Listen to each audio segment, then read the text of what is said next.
Et on se retrouve à Pierre Fabre pour ce match entre le Castres Olympique et le Montpellier.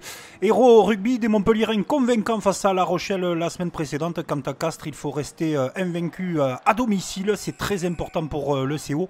Mais dans les 10 premières minutes qui sont bonnes de la part de Montpellier avec la charge de Vunipola, on comprend que les Cistes ne sont pas venus faire du tourisme dans le Tarn. Le ballon va vite être éjecté avec une nouvelle charge du pilier gauche montpelliérain. Les extérieurs, après une longue séquence de Montpellier, c'est juste, c'est bien joué. On retrouve Maël Moustin intenable dans ce début de rencontre pour un sublime essai de la part des Montpelliérains. Et c'est forcément mérité vu le nombre d'erreurs que les Castrés nous montrent, surtout en termes de maladresse et technique dans cette première période pour les Tarnais, un petit peu méconnaissable sur la justesse. Et Montpellier en profite pour ajouter une pénalité. Ils sont à la faute, les Castrés. Ils sont dominés dans cette première période. Thomas Vincent rajoute 3 points de plus. Alors Castres forcément réagit. Cette équipe, on le sait, est capable de gagner dans les derniers instants. Elle nous l'a prouvé par le passé. Pierre Popelin ramène son équipe à 10-3.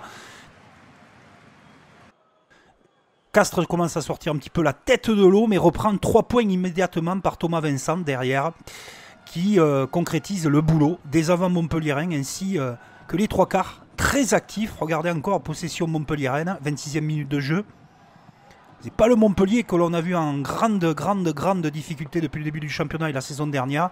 C'est Montpellier qui joue totalement décomplexé, qui trouve les solutions avec encore 7 essais de Madoche Tamboué, le joueur le plus utilisé du top 14, et surtout à l'aile de Montpellier, Madoche Tamboué et Maël Moustin sur les extérieurs sont très dangereux, très opportunistes et surtout pétris de qualité. Madoche Tamboué, on ne le présente plus, rajoute le second essai dans cette première période de Montpellier. Alors ça sent mauvais pour les Castrés, mais Castres est une équipe à réaction, vous le savez, et cette passe allongée magnifique pour Geoffrey Palis, après une belle séquence tarnaise, va ramener les hommes de Jérémy Davidson juste avant la mi-temps. Il reste 10 minutes tout de même dans la partie parce que ça commençait à sentir très mauvais pour les Castrés qui continuent leurs efforts. On a tenté l'interception et dégarni son côté et l'inoxydable Julien Dumora qui marque cet essai.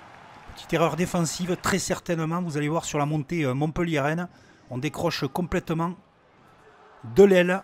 Et Julien Dumora avait encore un soutien à l'extérieur avec Ambadianga.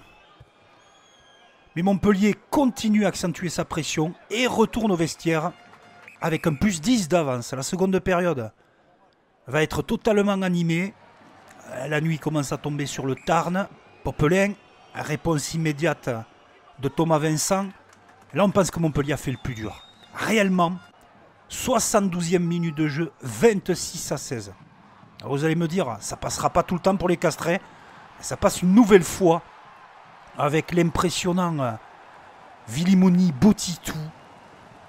Toujours et encore décisif après ce mouvement limpide. Cette passe dans la chute sublime. Et les cannes de Botitou. On est au-delà de la 80e, ça devient irrespirable dans le stade. Montpellier est en train de réaliser la sensation. Et c'est ou pas, on va regarder à la vidéo avec le trio arbitral. Castres nous l'a refait encore une fois. Possible ou pas, est-il le dernier joueur derrière le maul? Apparemment c'est bon. Pierre Fabre va-t-il être libéré? Il l'est. Essai de Mathieu Babilo. Incroyable retournement de situation. Est-ce un braquage ou pas? En tout cas, Castres l'a fait. Mais quel regret immense pour les Montpelliérains. Car ils ont fait une grande partie et ils s'inclinent 30-26 avec un bonus défensif. Certainement que Montpellier pouvait ramener bien mieux après cette rencontre à suspense total.